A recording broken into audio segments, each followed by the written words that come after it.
नमस्कार, मैं आश्रुति वोरा और आप देख रहे हैं हमारा खास चैनल। शुरुआत करेंगे आज की तमाम बड़ी खबरों के साथ। बुलेटिन का आगाज करते हैं।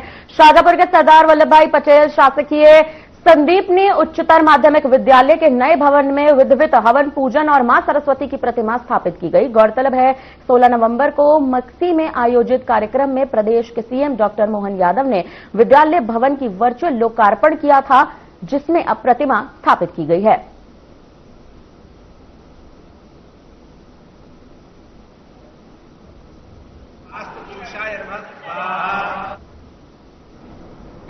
इंदौर में निर्माणाधीन मेट्रो परियोजना एक बार फिर से विवादों में आ चुकी है, जहां नगर निगम के नेता प्रतिपक्ष चिंटू चौकसे ने इसे शहर की जरूरतों से बिल्कुल अलग बता दिया। इसे दूसरा बीआरटीएस बनने की आशंका जता दी है। चौकसे का कहना है कि परियोजनाओं की लागत 7,500 करोड़ से बढ़कर 12,000 करोड़ रुपए पहुंच चुकी है, जबकि शहर में बेहतर यातायात व्यवस्था के लिए इस राशि से सैकड़ों फ्लाईओवर, अंडरपास और पुल बनाए जा सकते हैं। उन्होंने मेट्रो प्रोजेक्ट को अनाथ बच्चा बताते हुए आरोप लगा दिया कि कंसल्टेंट ने शहर की आवश्यकताओं की अनदेखी कर भ्रष्टाचार की तरजीह दी, जिसका उदाहरण लवकुश चौराहे पर निरीक्षण के दौरान सामने आया है।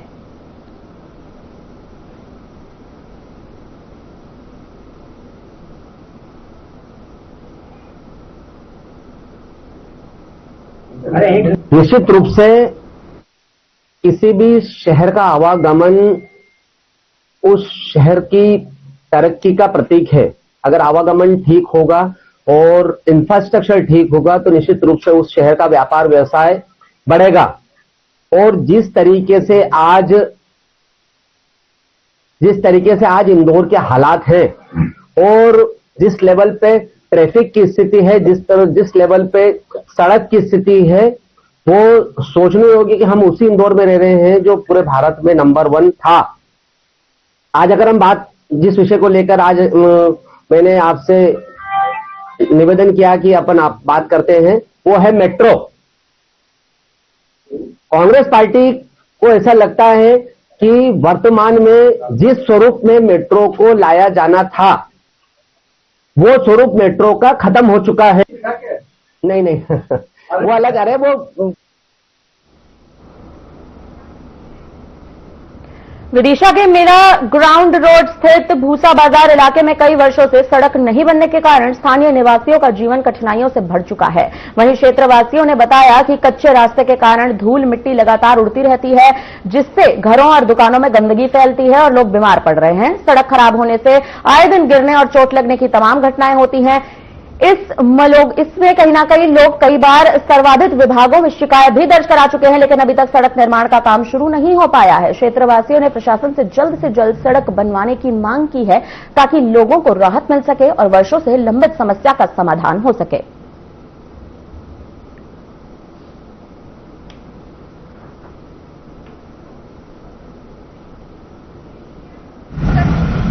मेरा नाम संदीप कुशवाहा। कहाँ रहते हैं आप? अपन रहते हैं उदयगिरी। ये कौन सा रास्ता है?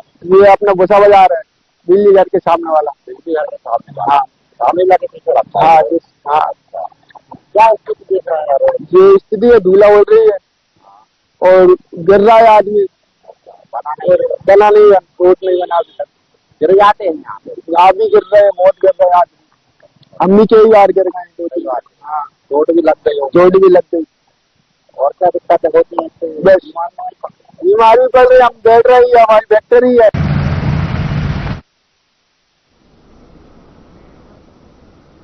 डिंडोरी जिले के समनापुर विकासखंड स्थित शासकीय उच्चतर माध्यमिक विद्यालय बहमनी में बदहाल व्यवस्था गंभीर सवाल खड़े कर रही है, जहां पीएम स्कूल का बोर्ड लगाए जाने के बावजूद शौचालय खंडर हालत में पड़ा हुआ है। विद्यार्थी इन्हीं टूटी सुविधाओं का उपयोग करने में मजबूर हो चुके हैं।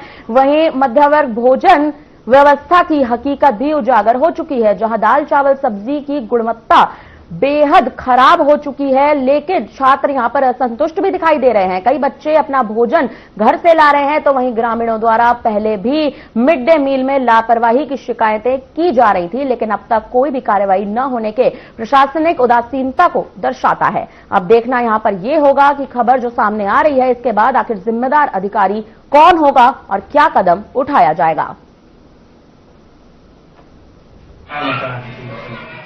आज हम डिंडौरी जिले के समनापुर विकास खंड अंतर्गत पीएम श्री शासकीय उच्चतर माध्यमिक विद्यालय बमनी में है, जहाँ की व्यवस्थाओं को देख करके आपके कान खड़े हो जाएंगे। मैं आपको बता दूं कि यहाँ भोजन व्यवस्था जो मिड डे मील का भोजन मिलता है, मध्याह्न भोजन, उसकी हालत खराब है। बच्चे खाना से असंतुष्ट हैं। दाल चावल सब्जी जो मिलती है उससे उनका पेट नहीं भरता है, और दाल और सब्जी में वो गुणवत्ता नहीं मिलती है, जिससे खाना बच्चे नहीं खाते। बहुत सारे बच्चे घर से टिफिन लेकर के आते हैं, और सूत्रों के हवाले से खबर लगी कि अनेक बार इस मध्याह्न भोजन की शिकायतें प्राप्त हुई प्रशासन को, पर अभी तक राजनीतिक संरक्षण के चलते किसी तरह की कार्रवाई नहीं हुई। और मैं आगे बता दूं कि इस पूरी पीएम राइज स्कूल है, इस वक्त उसमें जो शौचालय है, बाथरूम है, उनकी जर्जर स्थिति हो गई है। बच्चियां खुले में शौच के लिए जा रही हैं, बाथरूम के लिए जा रही हैं, और एक शौचालय बना हुआ है वो पूरा खंडर हो गया है, उस पर बाथरूम जाना पड़ रहा है। दूसरी ओर जहाँ प्राथमिक शाला का बाथरूम बना हुआ है उसकी भी स्थिति जर्जर हो गई है। प्राथमिक माध्यमिक शाला के बच्चे जो बाथरूम का उपयोग कर रहे हैं वह खंडर में तब्दील होने जा रहा है, और प्रशासन इसको नहीं चीख रहा है। शिक्षा विभाग को जहाँ आदिवासी क्षेत्र में गर्त में लाया जा रहा है, इसका जिम्मेदार आखिर कौन है? मैं कहूँ कि क्षेत्र के जनप्रतिनिधि है, या सरकार है, या प्रशासन है। थोड़ी थोड़ी सब्जी देते हैं।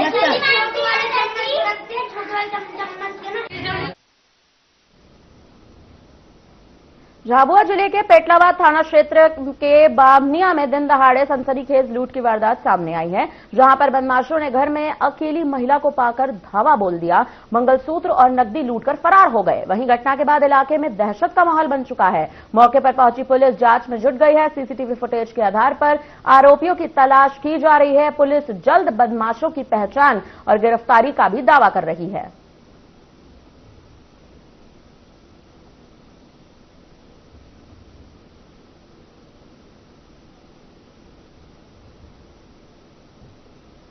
सेंधवा में मध्य प्रदेश एटीएस और महाराष्ट्र पुलिस ने संयुक्त कार्रवाई की। इस मौके पर टीम ने अवैध हथियार के कारखाने पर छापा मारकर अवैध हथियार निर्माण का भंडाफोड़ कर दिया। टीम ने इस दौरान भारी मात्रा में 6 अवैध हथियार बनाने की सामग्री जब्त कर ली है। कार्रवाई करते हुए महाराष्ट्र पुलिस के मोस्ट वांटेड आरोपी को हिरासत में भी ले लिया गया है। आपको बता दें कि देश में अवैध हथियारों के मामले में कुख्यात गांठ कमिटी उमटी में भी छापेमारी की जा रही है।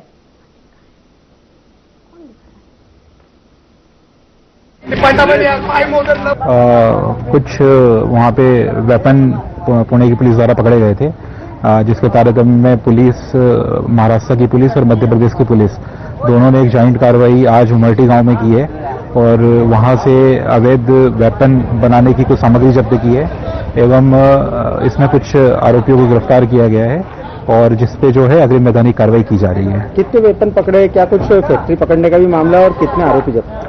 आरोपी इसमें अभी हमने 7 आरोपी जो है इसमें गिरफ्तार किए हैं, और जो महाराष्ट्र पुलिस को हैंडओवर किए हैं, और महाराष्ट्र पुलिस द्वारा उसमें आगे की कार्रवाई की जा रही है।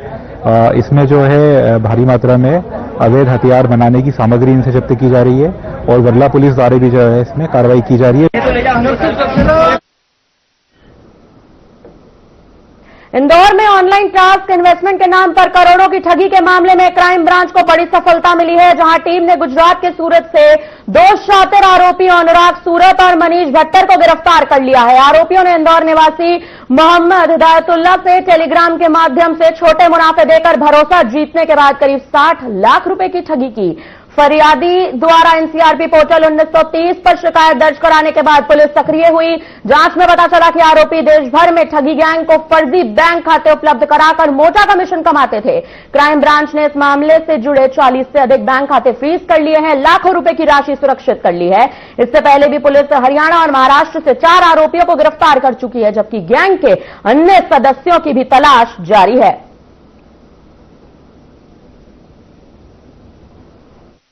ये जैसा कि आपको जानकारी में होगा, सितंबर 2024 में एक मोहम्मद हिदायतुल्लाह के साथ में एक साइबर ठगी हुई थी, जिसमें टेलीग्राम में ग्रुप बना करके और क्रिप्टो करेंसी में पैसा इन्वेस्ट करने के नाम पर इनसे 60 लाख रुपए ले लिए गए थे। इस पे पूर्व में 4 आरोपियों को पकड़ा गया था, और अभी पुनः इसी कड़ी में 2 आरोपियों को और उठाया गया है। इन आरोपियों के नाम हैं अनुराग शुक्ला और मनीष भट्टर। ये दोनों सूरत से उठाए गए हैं, और अब इनको बुला करके पूछताछ की जाएगी। इनके इनकी मुख्य भूमिका ये रहती थी कि जो जिन खातों में पैसे ठगों ने लिए थे उन खातों की उपलब्धता इन लोगों के द्वारा। इंदौर में 5 साल के मासूम बच्चे की मौत की खबर सामने आ रही है। घटना राजेंद्र थाना क्षेत्र के कुंदन नगर की बताई जा रही है। दरअसल बच्चा अपने दोस्तों के साथ निर्माणाधीन मकान के पास खेल रहा था। खेलते खेलते बच्चा हौद से गिर गया। गिरने से मौके पर ही उसकी मौत हो गई। मौके पर पहुंची पुलिस ने बताया कि लॉकडाउन में बच्चा पैदा हुआ था तो मां बाप ने इस बच्चे का नाम लॉकडाउन ही रख दिया था। वहीं बच्चे की मौत के बाद अब पूरे घर में मातम का माहौल बन चुका है।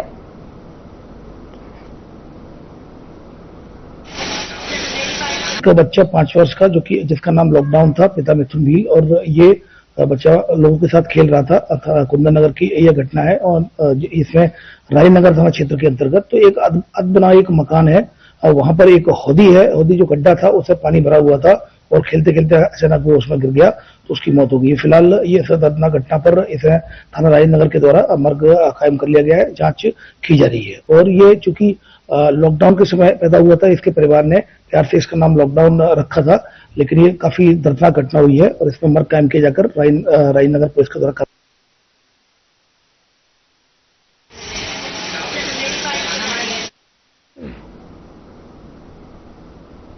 अंतर्राष्ट्रीय जू जित्सु खिलाड़ी रोहिणी कलम की आत्महत्या का मामला राजनीतिक गलियारों में तूल पकड़ने लगा है। बीजेपी ने कठोर कदम उठाते हुए मुख्य आरोपी प्रीतम सिंह सोलंकी को पार्टी की प्राथमिक सदस्यता से तत्काल प्रभाव से निष्कासित कर दिया है।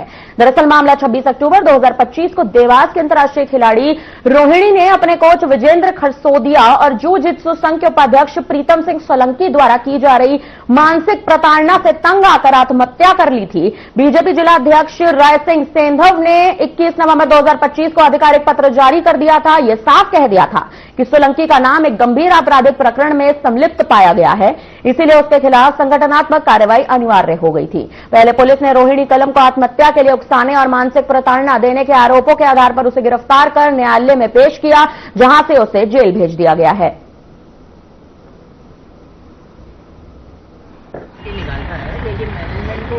क्या है, ये बीजेपी के शीर्ष नेतृत्व को विचार करना पड़ेगा कि सत्ता के नशे में चूर मदबस हाथी की तरह बीजेपी का कार्यकर्ता रोंद रहा है आम आदमी में। इंटरनेशनल खिलाड़ी रोहिणी को आत्महत्या करना पड़ती, इससे बड़ा दुर्भाग्य क्या होगा।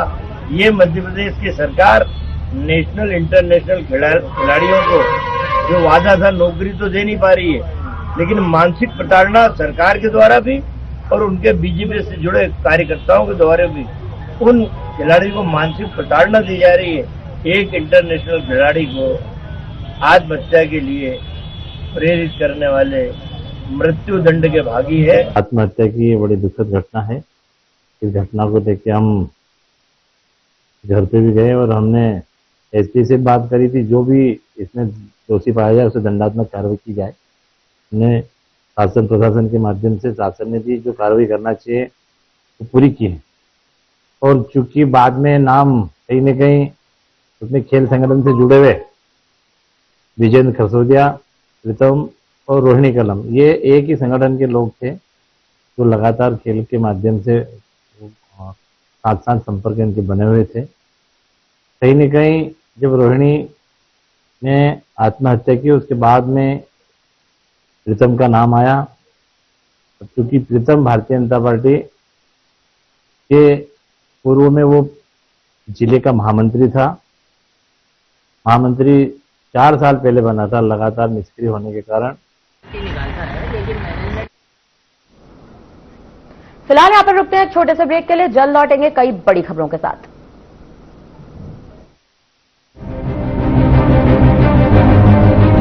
क्या रंग खिला, क्या रूप सजा, मैंने ही नहीं दुनिया ने कहा।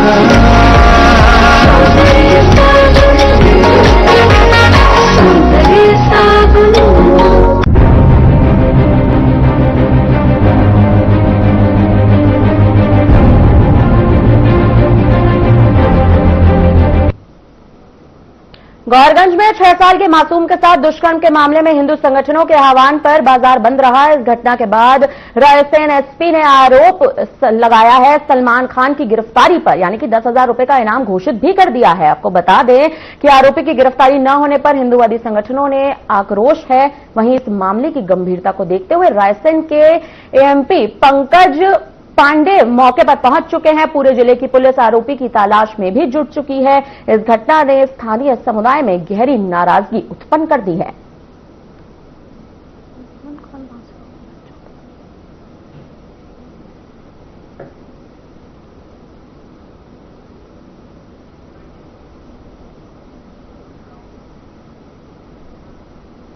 थाना गौहरगंज में 6 साल की नाबालिग के साथ दुष्कर्म के मामले ने सनसनी मचा दी है। आरोपियों की शीघ्र गिरफ्तारी नहीं होने पर हाईवे जाम कर प्रदर्शन किया गया। घायल बच्ची को अब्दुल्लागंज शासकीय अस्पताल लाया गया, जहां डॉक्टरों ने भोपाल रेफर कर दिया, लेकिन 108 सुविधा न मिलने से नाराजगी भड़की। 2 दिनों में मोहरगंज थाने में 2 दुष्कर्म मामले दर्ज किए गए हैं। विशेष समुदाय के आरोपियों के कारण समाज में व्यापक आक्रोश देखने को मिल रहा है। बड़ी संख्या में हिंदू संगठन और समाजजन न्याय की मांग को लेकर प्रदर्शन कर रहे हैं। तहसीलदार हेमंत शर्मा, एसडीओपी शीला सुराणा और थाना प्रभारी भरत प्रताप सिंह सहित पुलिस बल मौके पर मौजूद रही।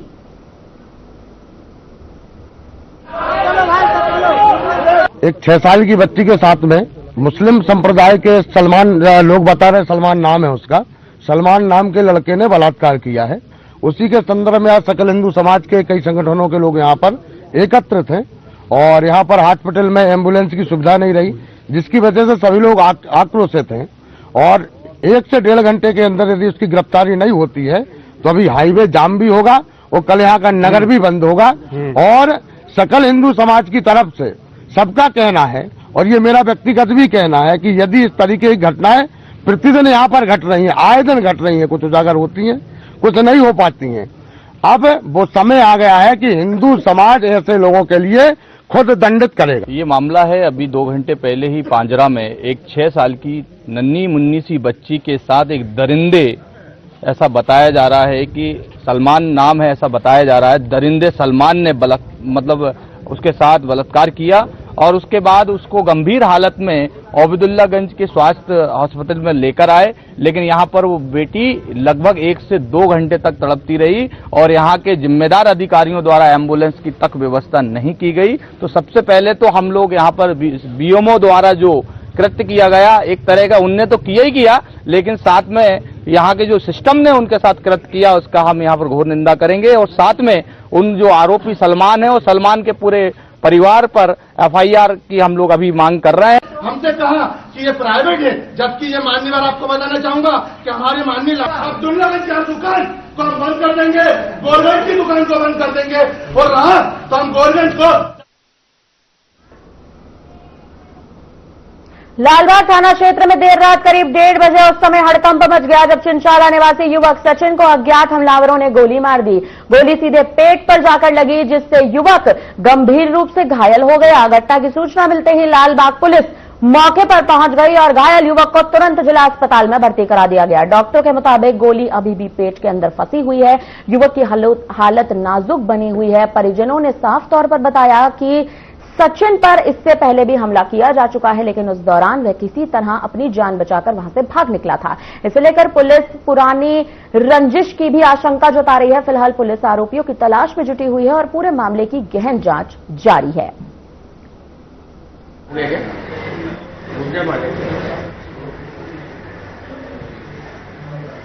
फिर रात में हल्दी में से आ रहा था, फिर हल्दी में से आया तो उन्होंने उसको चौराहे पे घेर लिया।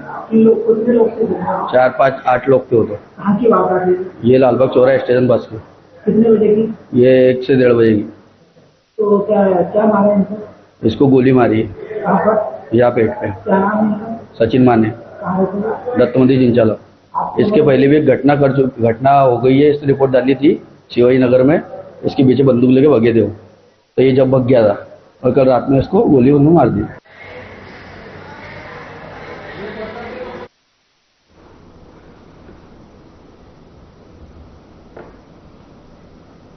Bhopal Jabalpur national highway Gauharganj bypass सड़क पर हादसा हो गया है। जानकारी के अनुसार नादौरा से गौहरगंज की ओर आ रही हुंडई EI-20 कार का अचानक स्टीयरिंग जाम हो जाने के कारण गौहरगंज बाईपास पर अनियंत्रित होकर गाड़ी पलट गई। गनीमत रही कि कार सवार को कोई भी चोट नहीं आई, गंभीर चोट नहीं लगी। थाना प्रभारी ने यह भी कहा कि कार नादौरा से गौहरगंज की तरफ आ रही थी। बाईपास पर आमोदा ब्रिज के पास स्टीयरिंग जाम होने से यह घटना घटित हुई है।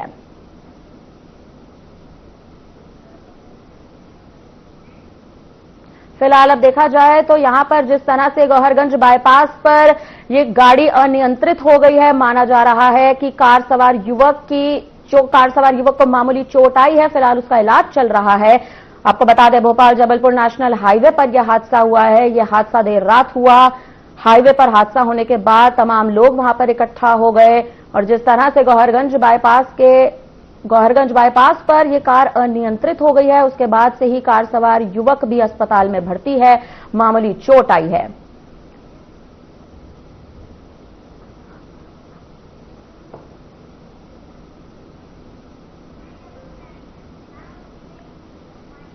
फिलहाल हमारी तरफ से आपके लिए इस बुलेटिन में इतना ही। बने रहिए हमारे साथ, देखते रहिए हमारा खास चैनल। मुझे दीजिए इजाजत। नमस्कार।